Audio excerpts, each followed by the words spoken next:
Speaking of that game and Jacksonville going back to play, and we had a guest on a couple of days ago that said Blake Bortles has become the new John Lennon of London. Would you?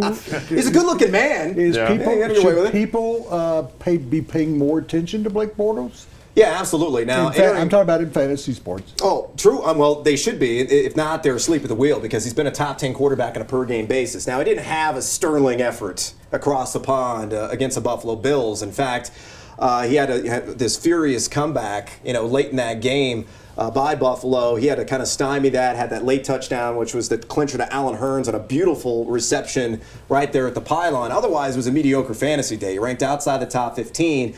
But entering that week, if you were to juxtapose his numbers over what Aaron Rodgers did last year, the only difference, the interceptions, obviously, and 4 touchdowns passing. Bortles actually was on pace for almost 400 rushing yards, over 4,300 passing yards, 34 passing touchdowns. I mean, these are video game numbers, and yet the other reason people aren't talking about him is because he plays for Jacksonville. Yeah. And he's putting it up with a bunch of young receivers. They are a lousy team, but they've got some great young commodities in place in Hurns and Robinson. I think Julius Thomas will make some strides as the season wears on. It's just defensively. They still got question marks there, which is hilarious because Gus Bradley is a defensive guy.